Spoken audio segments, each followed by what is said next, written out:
Hello, everyone out there. I know some of you are scratching your heads right now and wondering what happened to all of the pieces.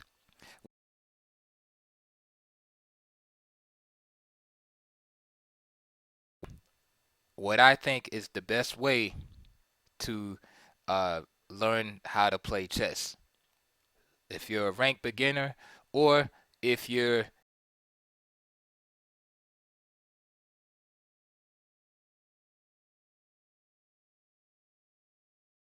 I'm going to show you what I think is probably the best method um, for learning chess, and that is starting with the end game. Now, the question may arise, hey, why start with the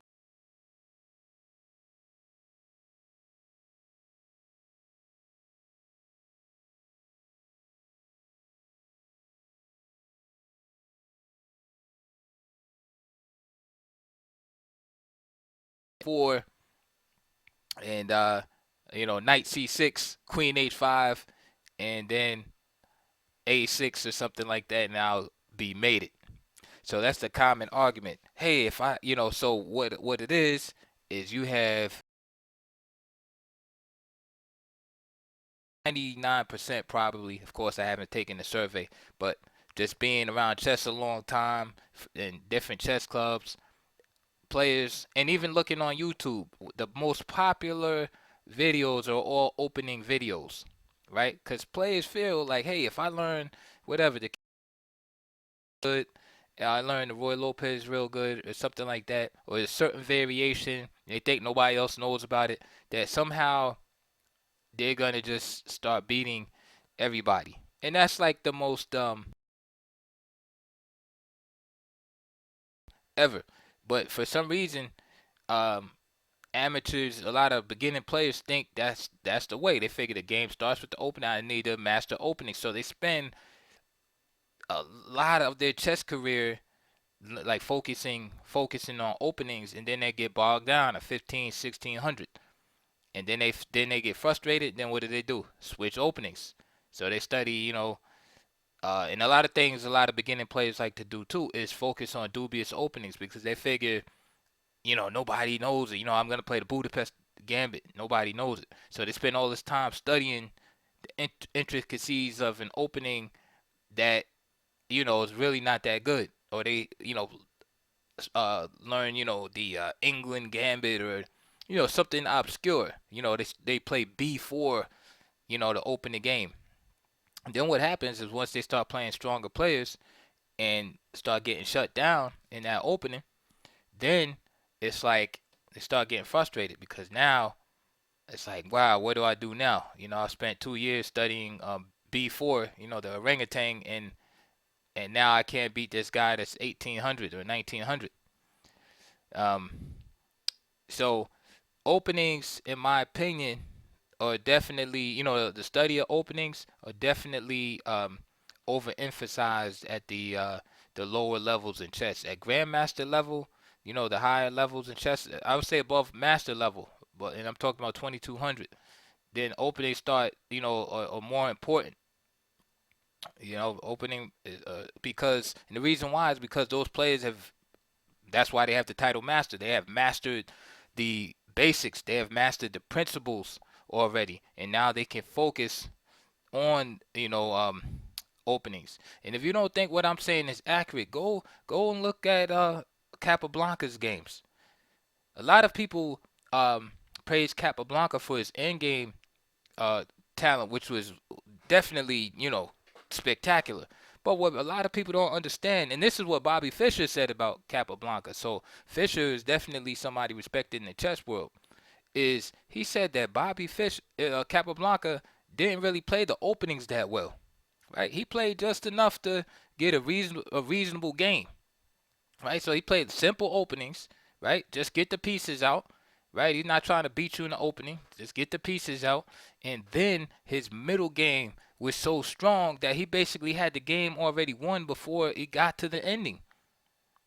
You see, so of course he won the ending because he had an advantage. He would get his advantage in the middle game and then just carry it through the end with accurate accurate play. Okay, so my suggestion is to study. If you want to start really improving your game, right? If you, especially if you're a beginning player, you're just starting, it's great. Start with the end game. Now we're going to talk about why. Why do we start with the end game? It's just like with anything else that we learn in life.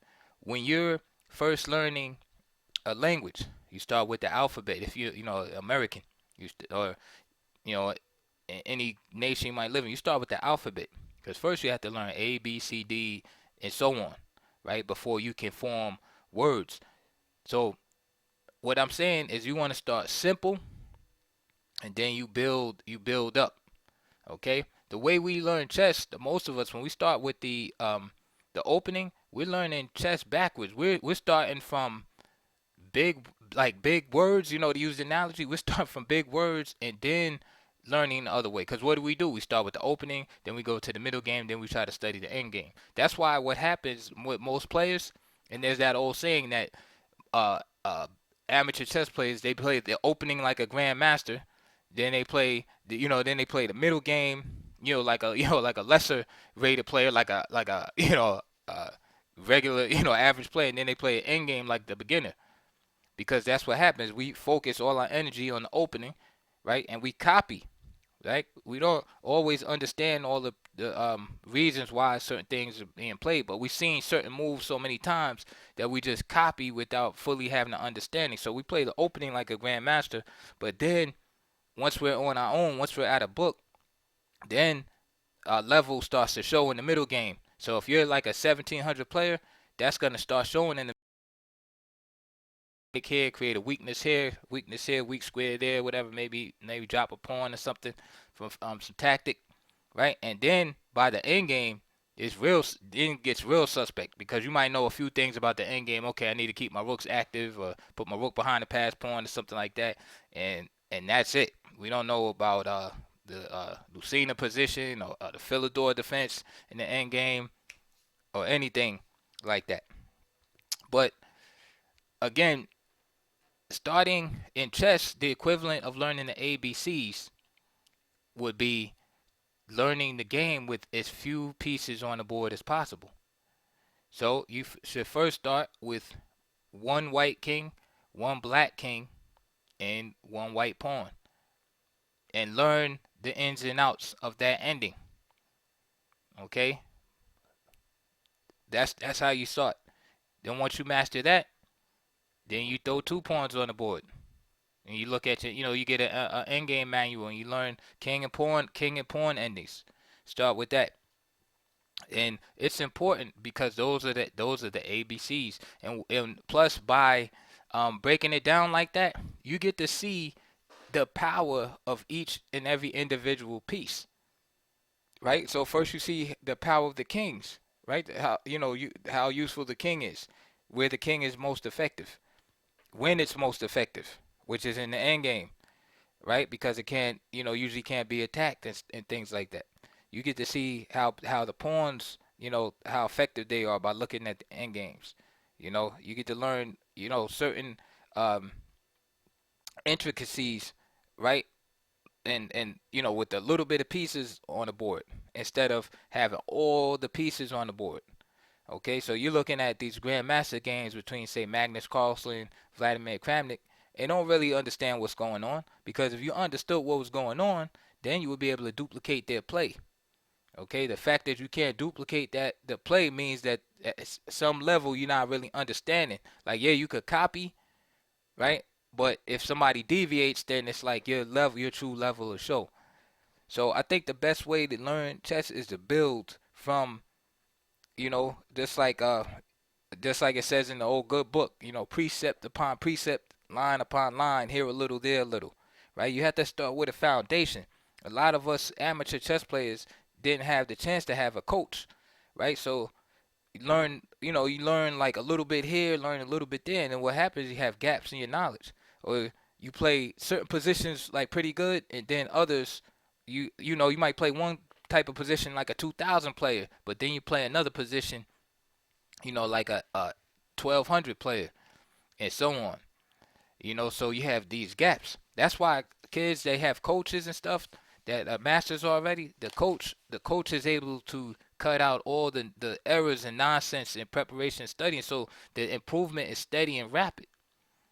But unfortunately, for most of us, all we know is back in the days before they had DVDs and stuff and like videos and all of that. You get a book, you know, and you're lucky if you got a good book, to you just trying, you get, where do you go? You go get an opening book because you say, man, I got, beat right out of the opening.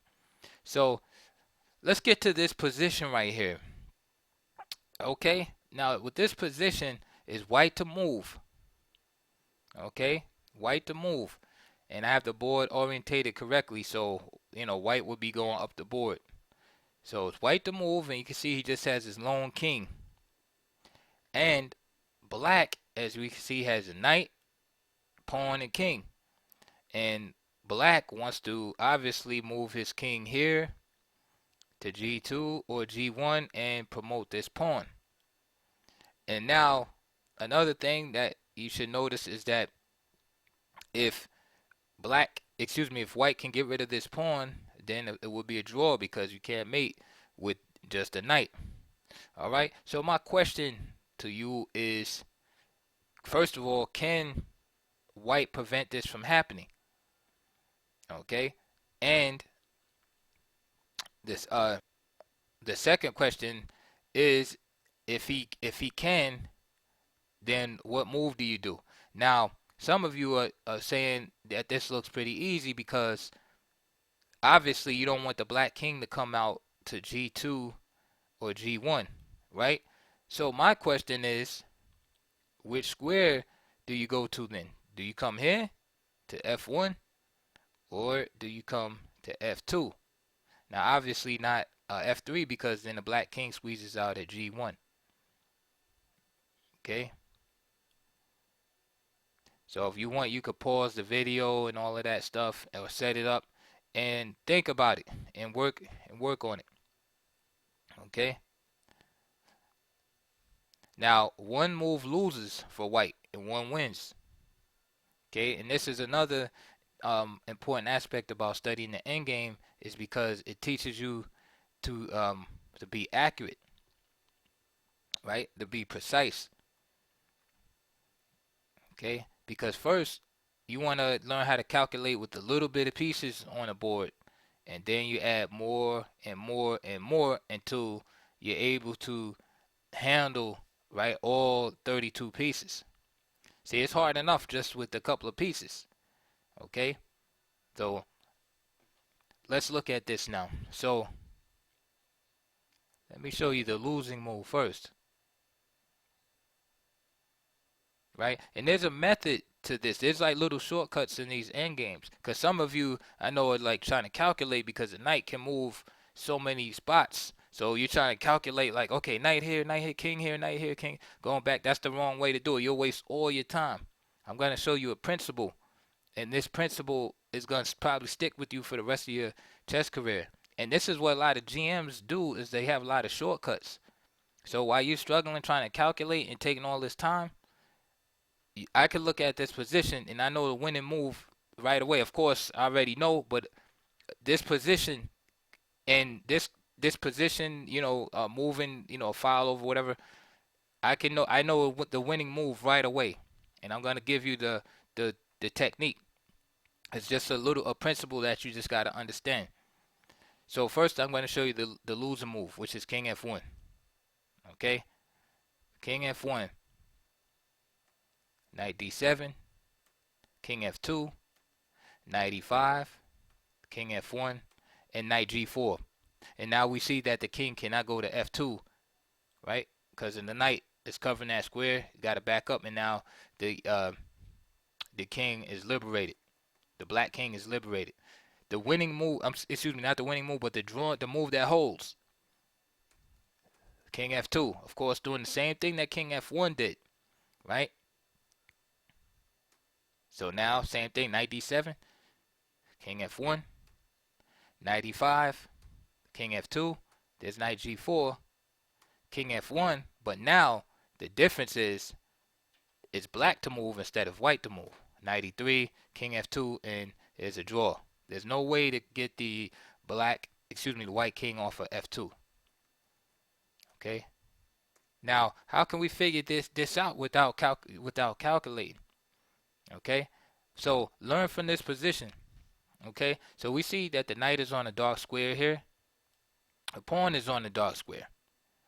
All right. So first, understand the theme. So in order to draw, the white king must not be driven away from the critical squares by the knight. These are the critical squares right here, f2 and f1. So you understand that. Therefore, it's important, right? This is the thing you want to remember. It's important for the king to move to the color of the square that the knight presently occupies. This is the key. Okay? So when I'm looking at this position, I see that the knight is already on the dark square. Doesn't matter if this knight is here, here, here, here, here. The knight is on the dark square. Remember that. Though it's important for the king to move to the color square that the knight presently occupies. So you see the knight's on the dark square, king goes to the dark square. Right? If this knight was here, then you would go to f1. Got it? See, I know the light bulb. I know. See, I already know. Gained 10,000 subscribers just now. People like, yo. People are like, hey, this guy knows what he's talking about.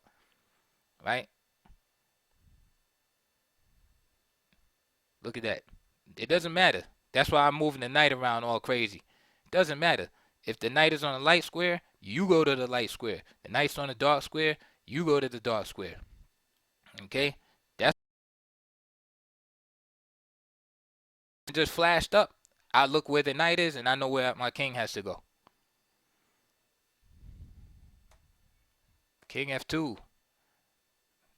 Okay? So, now we're on the same color. You see? And the way it works is that when the knight moves, right, and that's one of the properties of the knights. Knight always switches colors. When the knight moves, switches colors. The king switches colors with the knight. And that's how it, so you get on the same color as the knight. Knight's on light square, king on light square. Knight on dark square, king on dark square. Knight g4, king f1. Knight e3, king f2, and they do this dance together on the light squares. Right? There's a term in physics speaking of the electrons affecting each other, right, at distances, and they call it spooky action at a distance. Go look that up on Google. Spooky action at a distance. And that's what I want you to remember. That's what's going on here. Is even though the knight and king, the white knight, the white king and the black knight are far away, they're entangled in this dance, and that's what you want to do by putting your king on that same color. They're entangled in this dance. Okay. This is one of my favorite endgames. It's real simple, and I've actually saved games like this. Just understanding. There's many positions where you can draw against the knight and pawn and king. But again, it's not a matter of just studying the endgames, because a lot of people will argue and say, well, you know, what's the odds of you getting in this endgame? Blah blah blah blah blah. Right? It's not about that. I used to think that too. I used to be like, man, I'll never see this game. But then what I realized is I got deeper in studying the endings. Then I realized that my game was improving, because what happens is when you take the time to study, say for instance, if you study night endings and then you go and play a game of chess where say games where you use the knights a lot, like for instance where the knights are real valuable, like closed positions, for instance like the Stonewall Dutch or the French defense, right? All of a sudden you'll see your ability to use those knights increase, right? I guarantee it. You study night end games, all of a sudden, because what happens is you start understanding, right? And I'm talking about having a real understanding, not copy, but you'll start having an intuitive feeling, right? You put in the work, you'll start getting an intuitive feeling of how to use the knights. Same thing will happen. You study bishops endings, right? And so it's not about, oh, I'll never see this ending. No, what you're doing, right? in almost a subliminal way, is that you're in almost a subliminal way, you're actually, teaching yourself how to use each piece individually.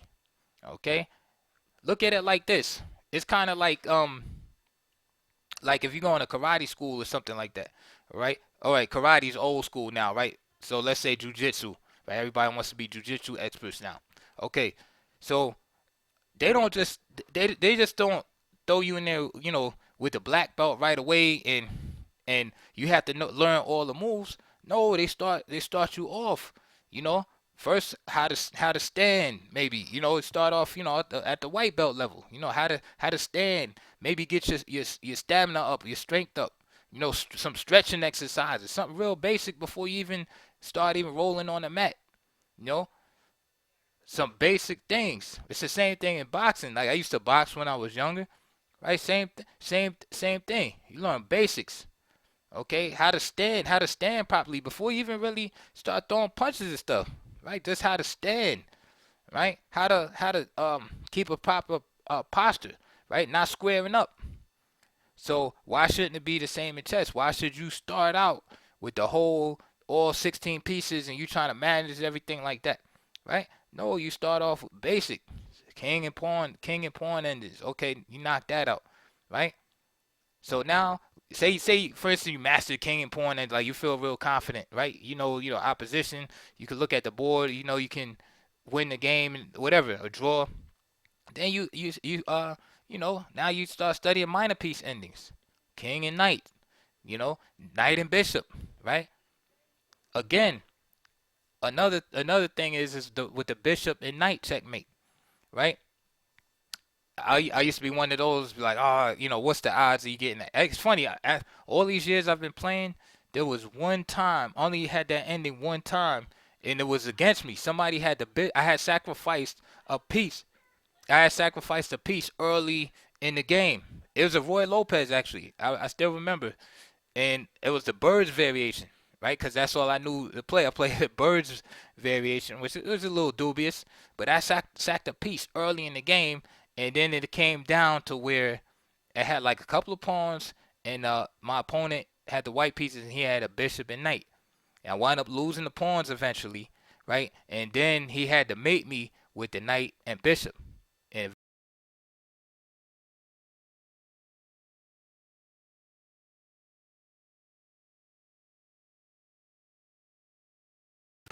I've still practiced that end game. Why? Because it's not about whether it's gonna show up or not. It's about learning how to use those pieces. And again, you study that ending, that will show up in your middle game play, right? Coordinating the knights and bishops together. All right. So again, back to this position, and I shouldn't now looking at it. White to move, you already know what to do. Remember the dance. Spooky action at a distance. Whatever color the knight is on, that's where you throw your king. That's how you draw that. Okay? Let's look at another one. Okay, here's another ending right here. Now, is white to move again. And here in this ending, we see we had this black pawn on a6, and it wants to come down and queen. Now, notice the distance of the black king. So that's really not a factor. White wants to basically walk his king up and grab this pawn. Okay? And in order for black to have a chance to win this game, he has to somehow bring his knight to a place where he can protect this pawn until the king can come over and assist. And this is why here the c7 pawn is important. Because if you look at the places, and again, the advance is out of the question right now because it helps the king just capture the pawn. Okay, so c7 is the most important square here, is because the reason why is because the places where the knight has to be in order to protect the a6 pawn, one is b4, and you can see right here that it's too close to the white king. You know, the king will easily attack the knight and drive it away. Same with c5, right? A little farther away, but still the white king can get there, right? The other protective square is back here and here. Knight on c7 is ideal, okay, because then there's nothing white can do about that. Now, understanding that, then you'll be able to find white's move, okay? Again, this is easy to lose, right? If you don't, have, these principles or understand what's going on in the position, right? So, you have to attack the a6 pawn, but you have to be accurate. And you have to really understand what's going on and understand the nature of the pieces that you're fighting against. Here's the knight. And once you understand what has to be done and what the best square is for the knight, your job is not to attack this pawn first, but to keep the knight away from getting to that square. So check it out. First, I'm going to show you the losing continuation. Again, you could pause it. What would you do? I know a lot of people would just try to go b3, a4, and just rush up the board without calculating and lose, or a3, etc., because they figure that's the fastest way. And again, this is the reason why you want to study endgames, because you need the discipline of calculating and being accurate. Okay, and now when you have all the pieces on the board, it could be overwhelming. You have too many things to think about. When it's a simple position, and you can focus right on these little small objectives, and then once you master those, then you add more pieces on the board. Okay, keep repeating that, because I know a lot of people they think they need openings. You don't need openings. Okay, I'm gonna show you the losing move. It's king b3. That's the most obvious looking move. Okay, knight e3, right? King b4 going directly toward the pawn, and now you can see the problem here. After king b4, you have the check, king a5, and knight c7. Now the pawn is protected, because king to b6, attacking the knight, we already know what's gonna happen. You come here, and for instance, the king can move, and then if you take the knight, then the pawn just marches on home.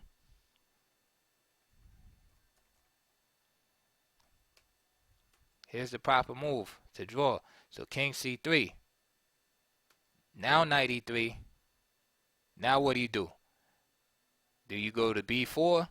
No, remember you gotta keep him from getting to that protection. King d4. Now where's the knight gonna go? The knight can go here, here, here, right? Knight c2. King c5. You see how that works? So now the knight is not in a good spot for protecting. King e5, king b6, right? Knight b4, but now the knight is too close, right? So instead of the knight being here, the knight's down here where it can be captured. And then after king a5, white just draws. Okay, so these knight endgames will show you how to use the king in relation to the knight. It also shows you the powers of the knight as well as the limitations of the knight. So when you're considering, again, you say you're in the middle game, you're considering going into the ending, or you might be a piece down, right? Or you're considering, there's so many ramifications to this. Like, for instance, you might be in the middle game and you're considering trading off a piece or whatever, or sacrificing the piece, right? For some compensation, maybe get 2 pawns for the piece, right? And you decide, should I leave my opponent with the knight or a bishop at the end? You'll be able to, if you study a lot of endgames, you'll be able to look at the position and be like, I have a better chance. If this doesn't work, because, sometimes things are unclear. You're like, this doesn't work. I have a better chance of holding if I leave him with the knight instead of the bishop. And sometimes, depending on the position, works in reverse. Okay, to me, this is the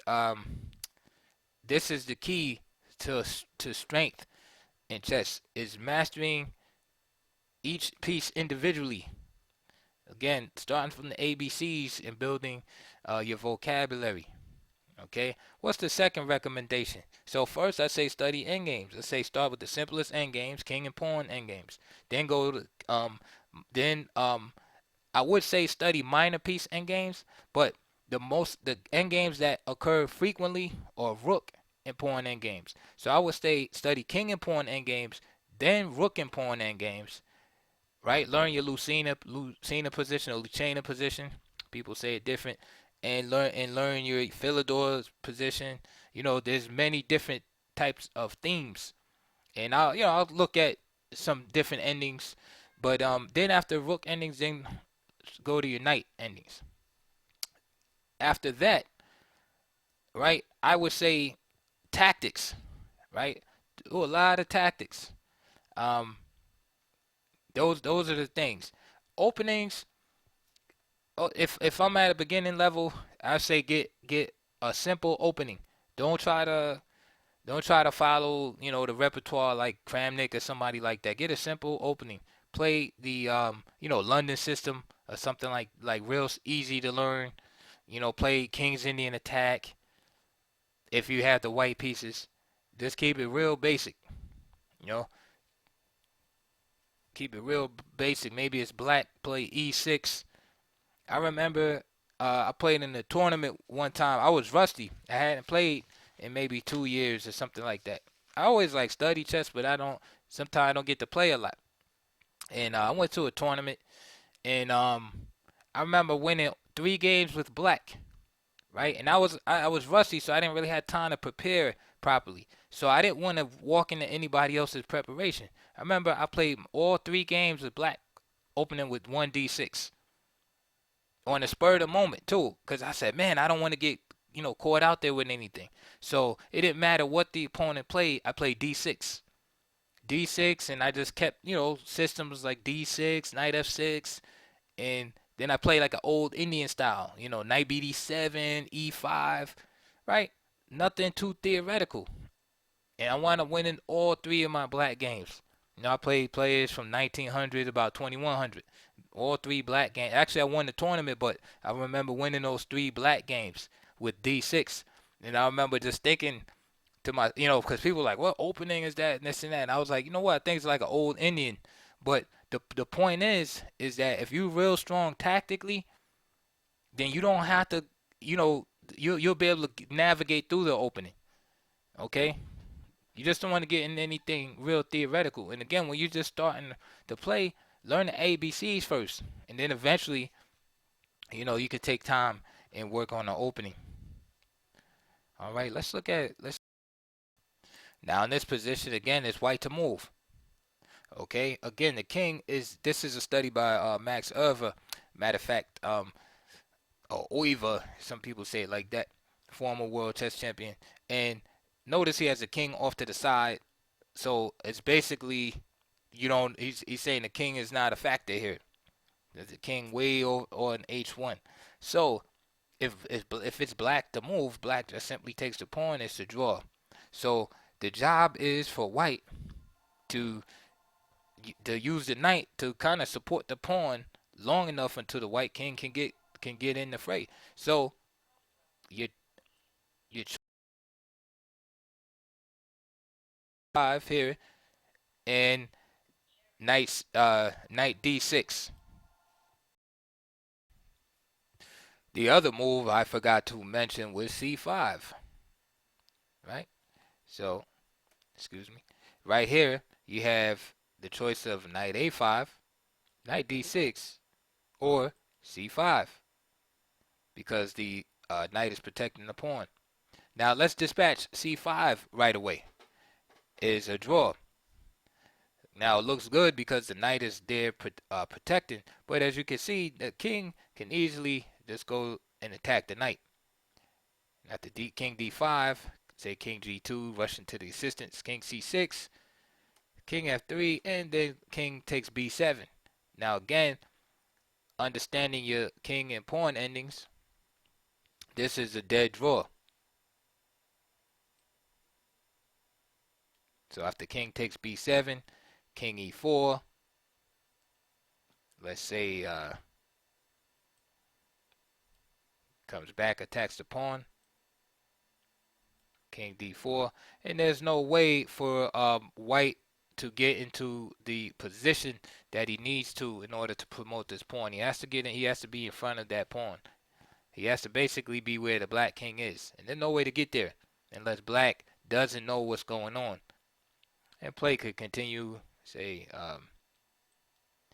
hey, c5 here, right? And then you just stand right in front of the king. Again, if you don't know what's going on and play a move like that, then you lose immediately. So c5 is out of the question.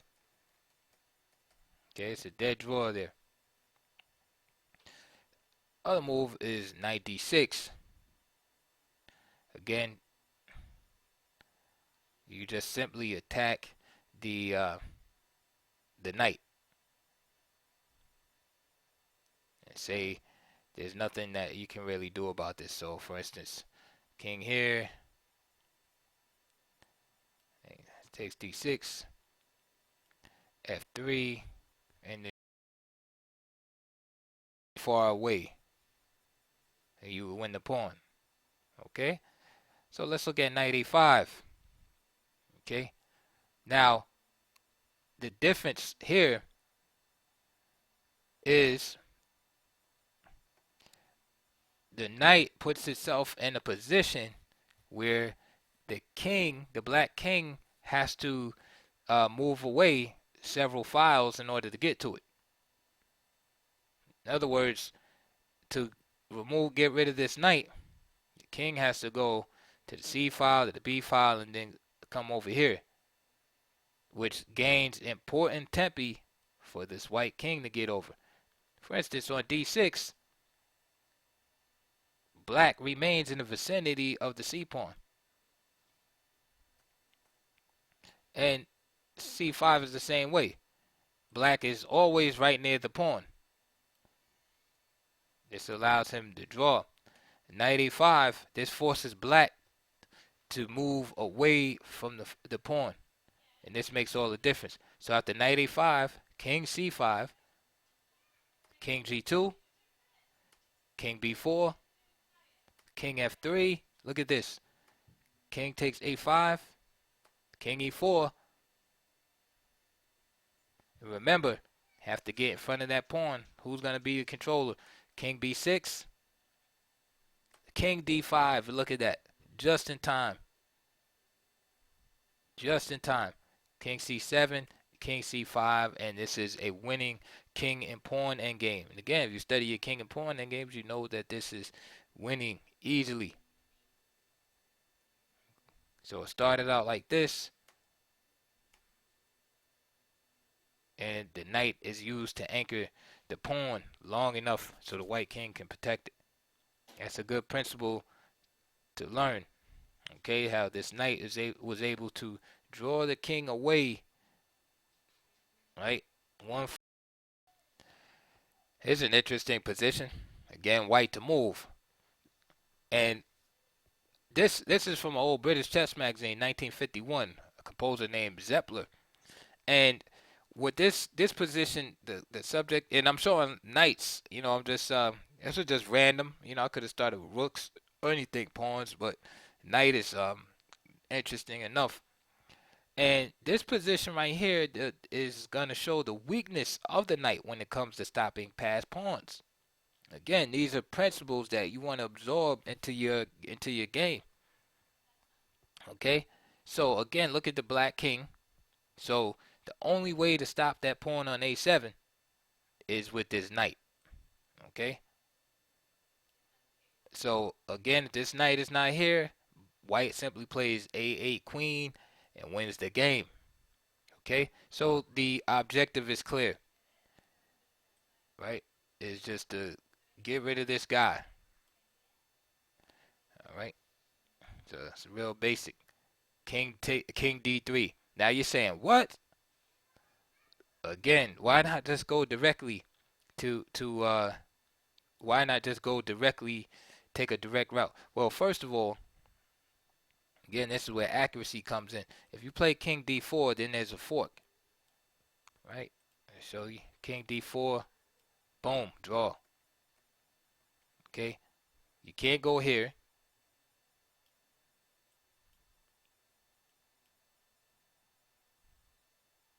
And with this move, this allows black to hold because he's entering into a situation where this square, d5 square, is blocked off and the e6 square is blocked off. And now his next move that he wants to make is impossible, right? Because now you can see the fork, b5. That's why king d3 is the move. King g2, king c4. So basically, the idea is to keep the knight paralyzed. You don't want to give the knight any checks of forks, especially where you could just win the pawn. And that, so you just choose a path where the knight is paralyzed. So the black king is forced to come out, but it's too far away. King c5, king e4, king c6, knight a8, king b7, and that's all she wrote. The black king cannot get there in time. This is one of the few instances where a lone knight and king can mate. The opponent must have a pawn to assist. And again, you'll probably never see this in a practical game, but it's about understanding, right? Understanding how a knight works. King c1, and this is basically a forced zugzwang where black is forced to imprison himself. a3. Then next is knight c2. Okay, and so the important idea here, again, there's always a idea behind these things. Again, it's not about whether you're going to see the position. So get that out of your head. Learn the principle that's trying to be conveyed. All right. The principle here is that you want to know how to force the enemy king to the same color as the knight. Okay, remember that spooky action at a distance I talked about, because this theme comes up a lot, so that the knight can check the king. So after a3, knight c2, and you see right now they're not on the same color. So king a2, knight goes to d4, king a1, king c2, king a2. Right now the knight drops back, knight e2, king a1, king a1, knight c1,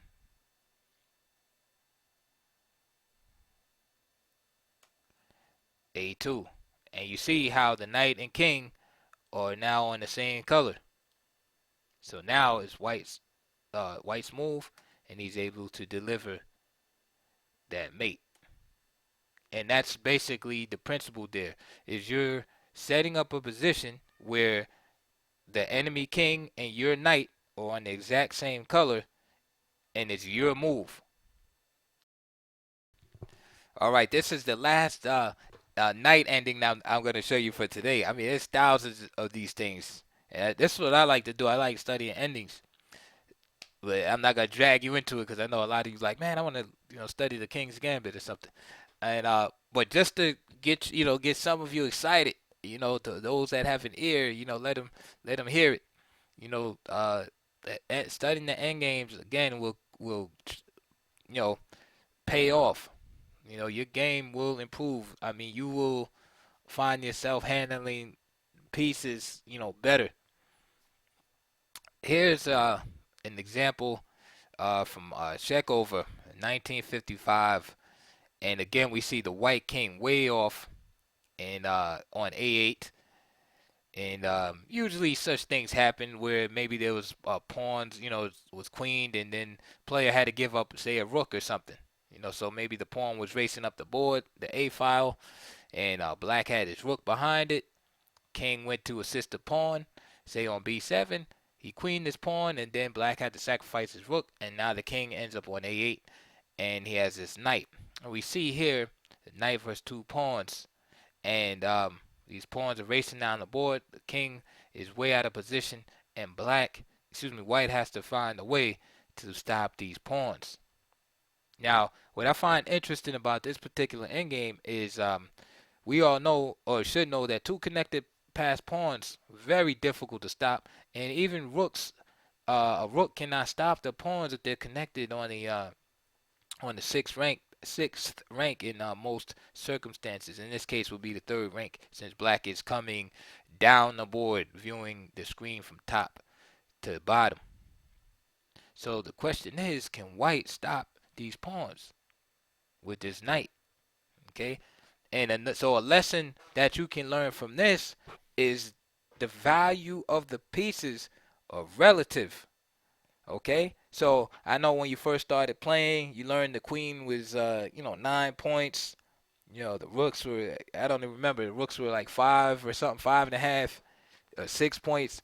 Bishops were four, knights were three, and pawns were one, and so on.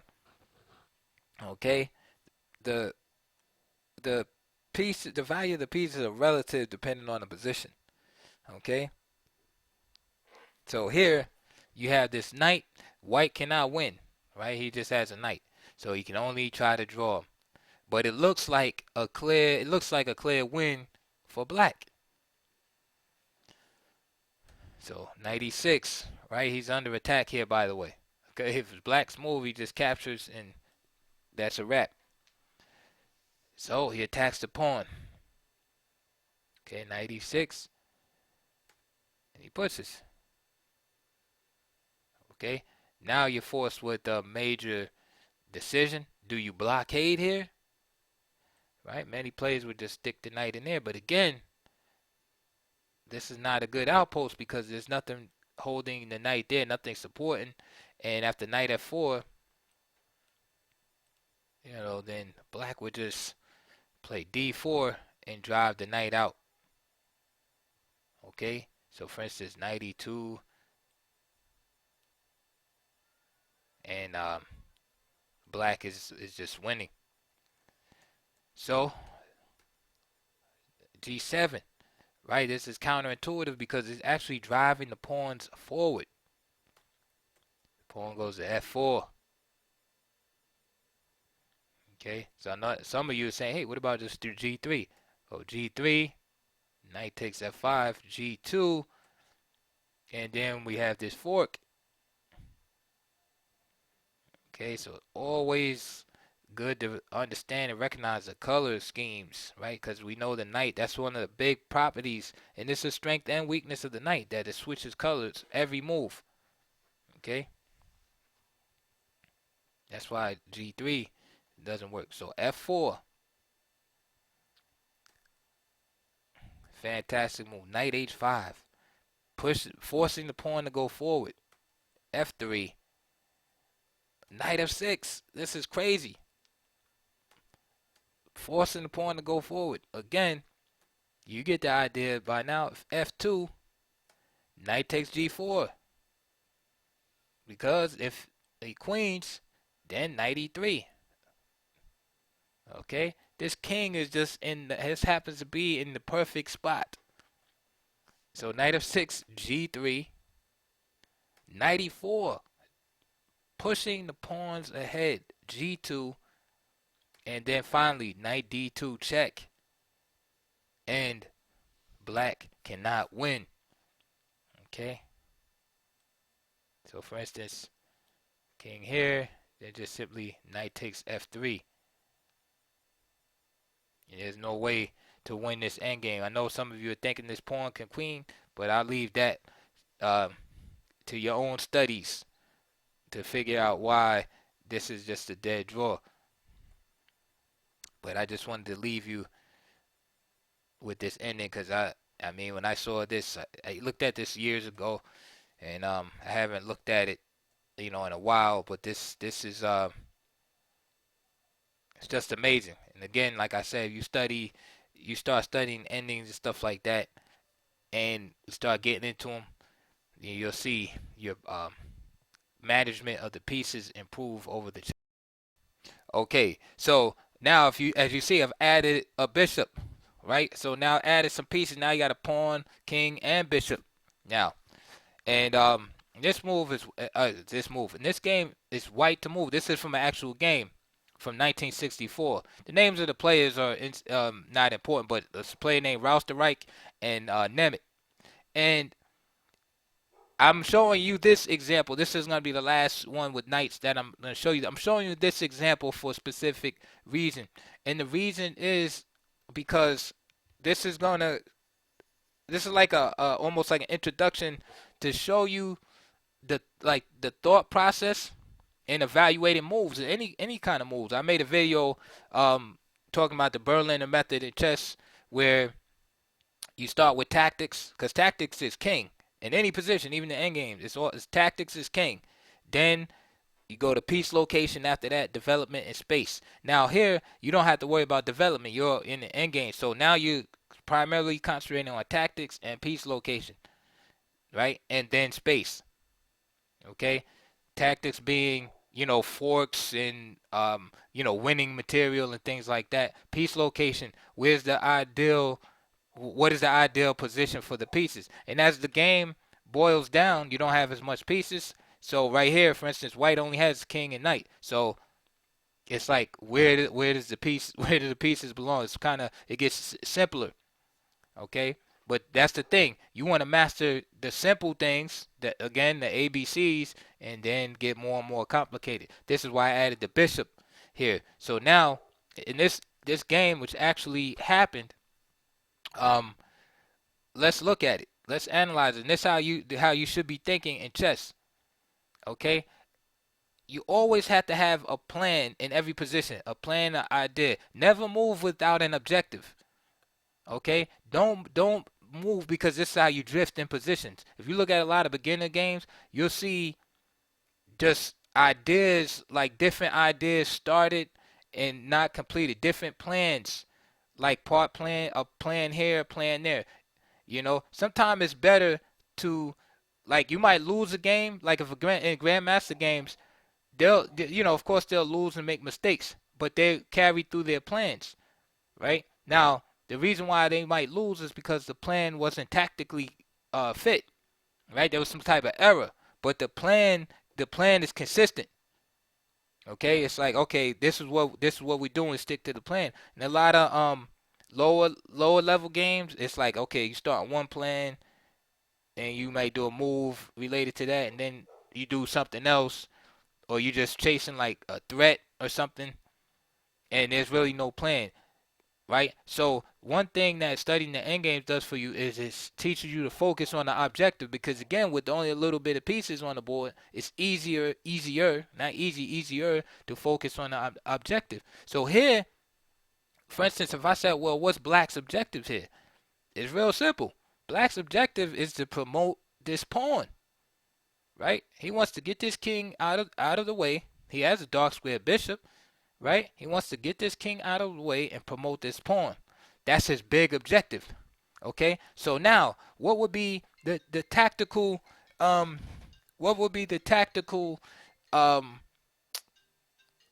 the steps in obtaining that overall goal, right?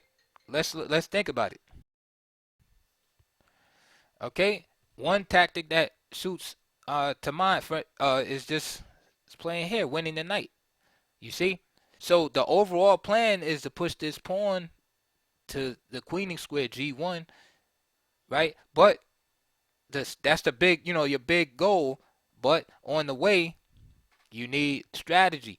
And the strategy is to remove the defenders, right? This is a blockade basically. He's blockading the pawn. So the goal is to promote the pawn. The strategy is to remove the blockade, and the tactics or the actual the nuts and bolts. Okay, we're gonna move this blockade by bring the bishop to e3, winning this knight. It's pinned to the king, winning this knight, check, forcing checkmate.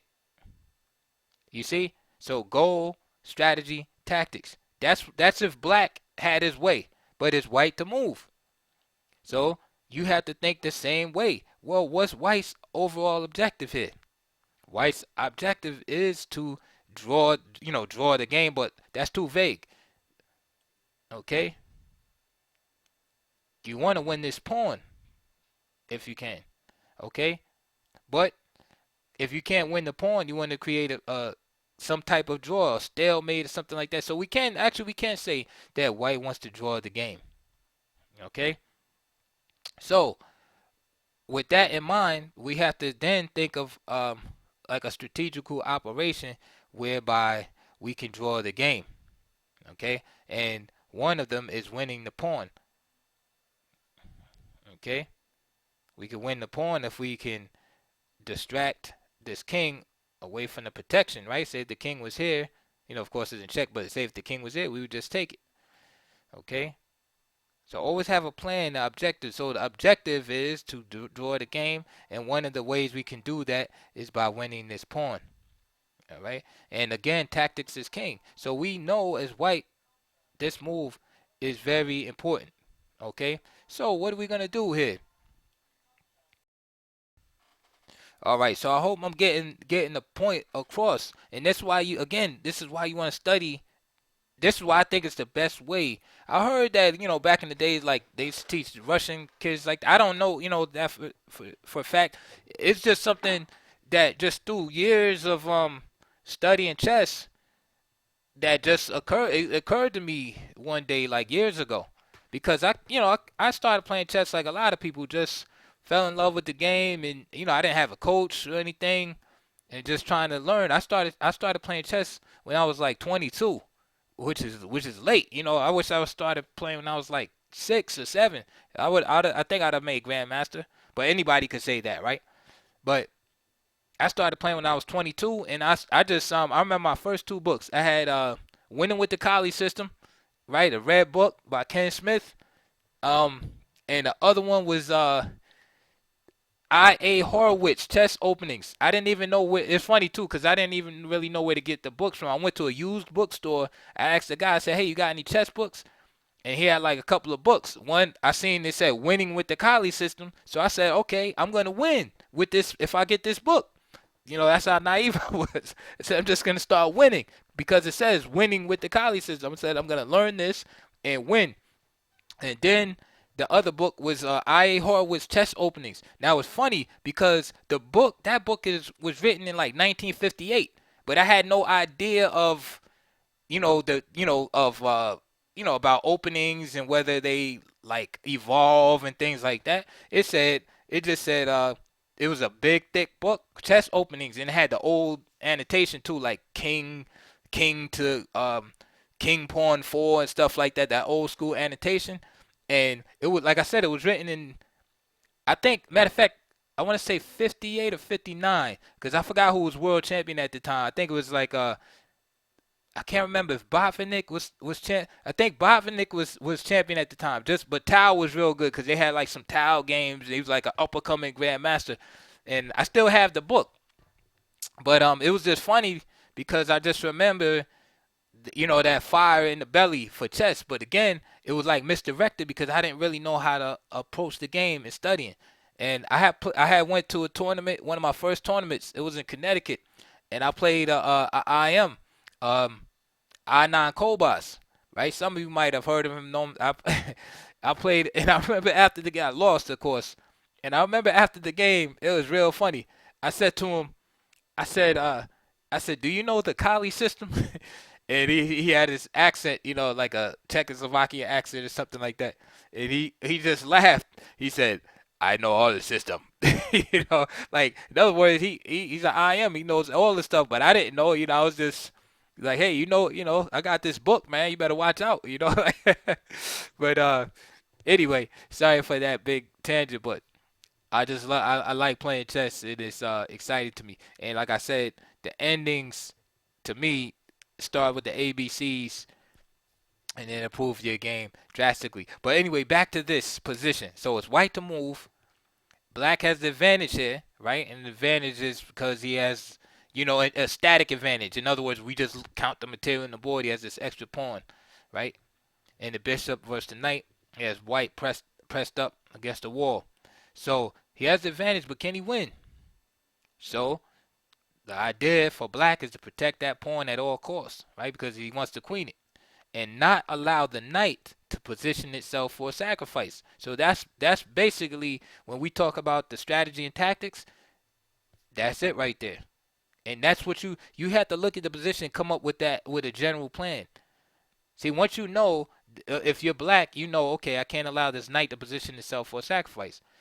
White is thinking the opposite. Like, okay, white has found a plan. Like, hey, I need to sacrifice my knight for this pawn or drive the king away. Those are like the two strategical options. So either I'm gonna get away with the draw. The draw is the main goal. The two strategical options is one, I sacrifice the knight for the pawn because I can't be mated with just the bishop and king, or I drive the king away somehow via check and then win the pawn like that.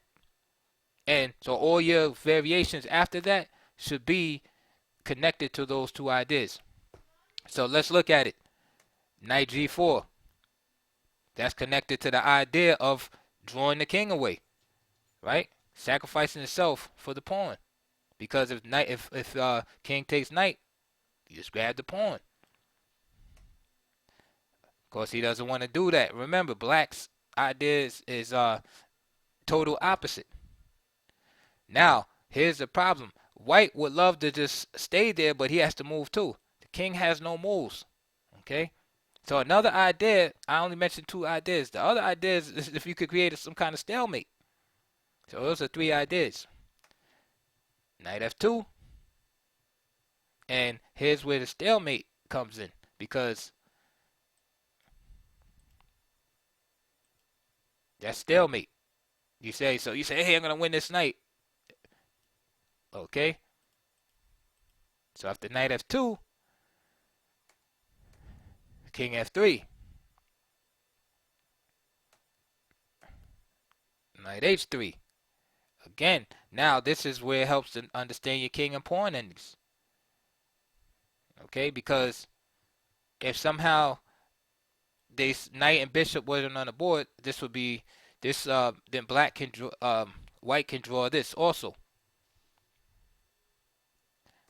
Bishop h4, and now idea, of course, if knight f2, then takes with check. King h2. Bishop e1. Check. Knight g1. King f2. Knight e2. Same idea. Draw the king away. Bishop a5.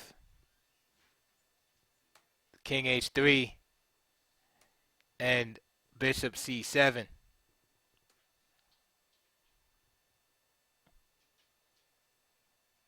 And we see that the Zugzwang has taken effect.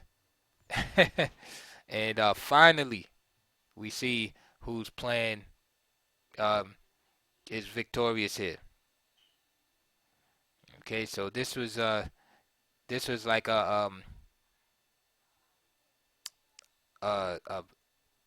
great example of strategy. Black wins this, by the way. I don't know if you can see why. White is in a Zugzwang here.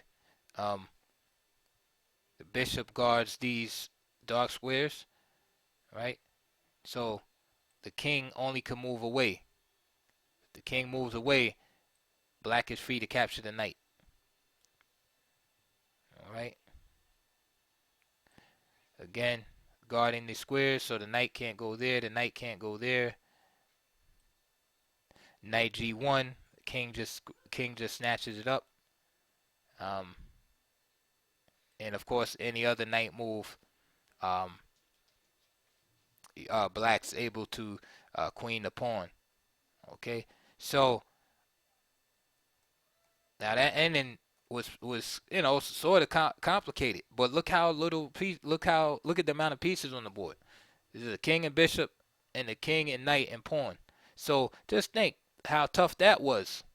Now here you are, whatever, below 2,000 player, and you're trying to manage the whole, the 32 pieces on the board, right? You're thinking about your opponent's moves, your moves, all with all the pieces.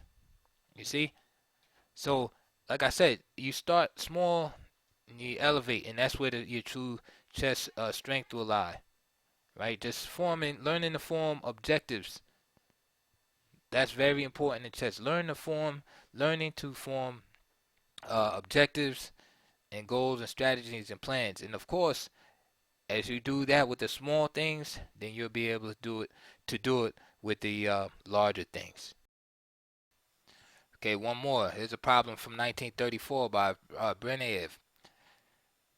Again, white to move. Now, I'm just doing this real quick to show you. Let's look at the thought process. So first, remember, we need our objective. So we're white. What's the objective here? The objective is to draw. Why? Because we cannot win with just a knight and king. Okay? Because we need clear plans. It's just like in life, right? Okay, you need a clear objective.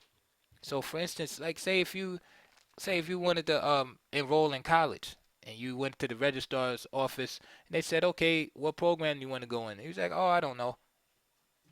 Okay? Then you might wind up in like liberal arts or anything. You see, anything can happen. Okay?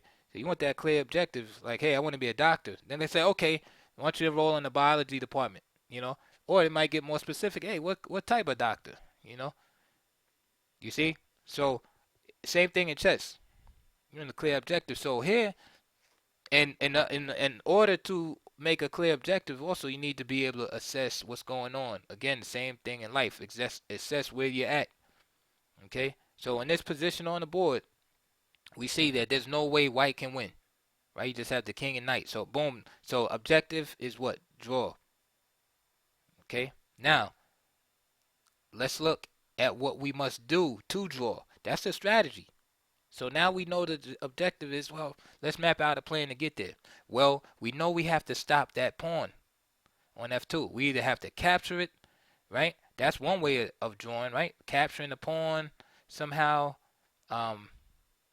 blockading the pawn. Those are different things. But let's just say stop or capture it, right? So that's one way. Capture the pawn. The other way, what's the other way to draw in chess? Stalemate, right? These are things to keep in mind. Again, we haven't thought about the tactical aspect, but we just want to draw out a strategy. We already know we can't win, so we plan for a draw, right? So it's either do or die. It's either you draw or you lose the game. So we're trying to draw, right? We want to draw. I don't even like to say the word try in life.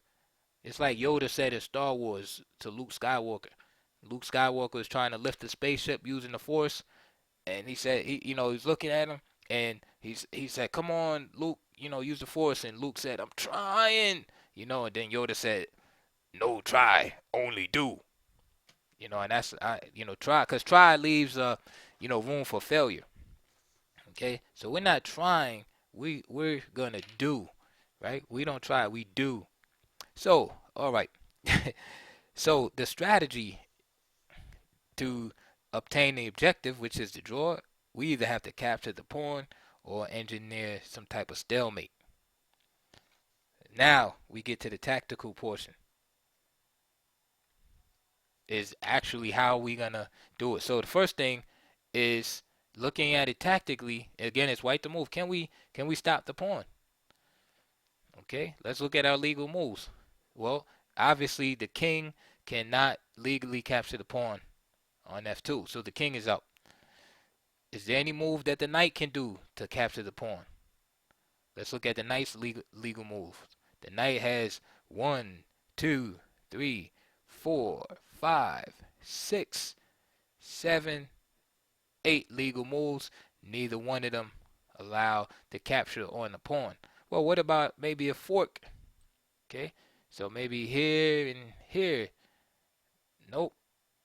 Here and here. Okay, so there's no way to capture the pawn.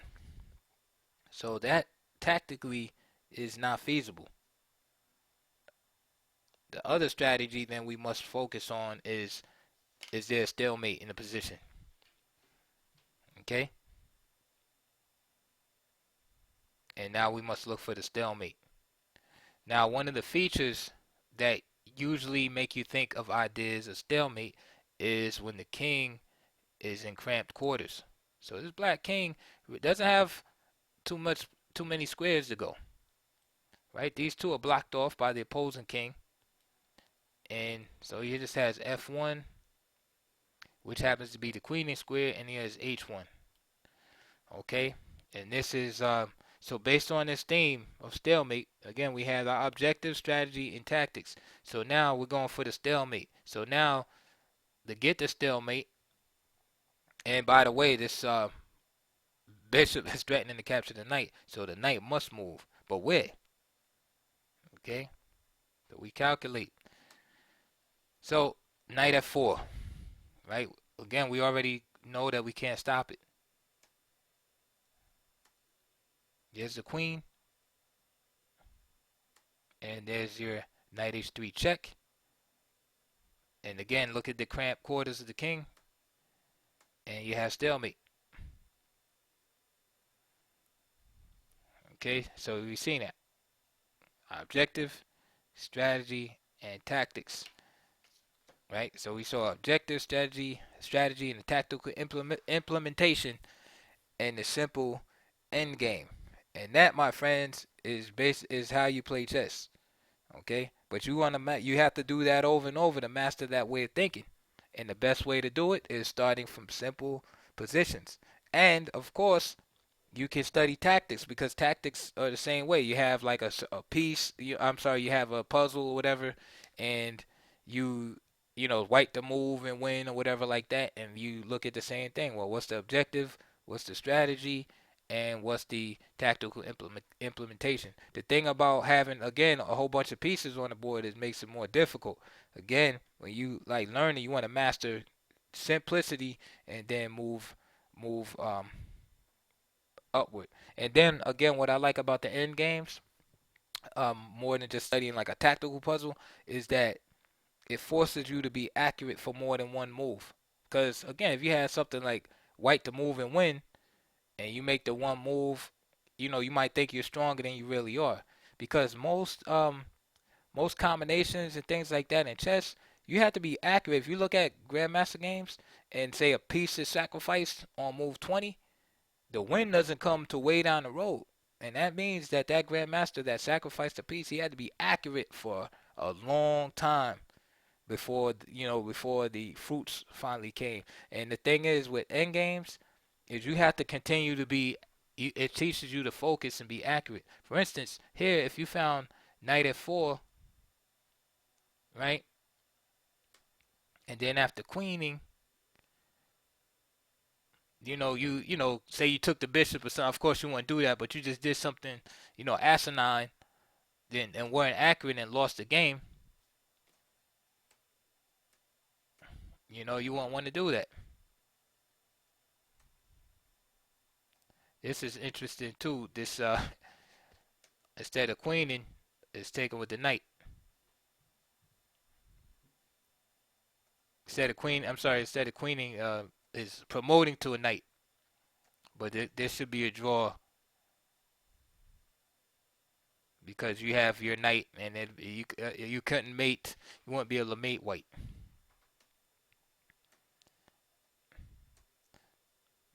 Also, there's this idea also of stopping the knight from getting to h3. But then knight e2, king f1, knight f4, bishop f5, and then simply king f3. Notice the reason of bishop f5 is to keep the knight from going here or here. Okay. And then on king e1 or king g1, if king e1, this knight will come to e2, and if king g1,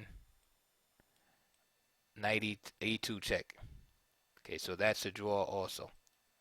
So, okay, that is it for this installment. I'll show some more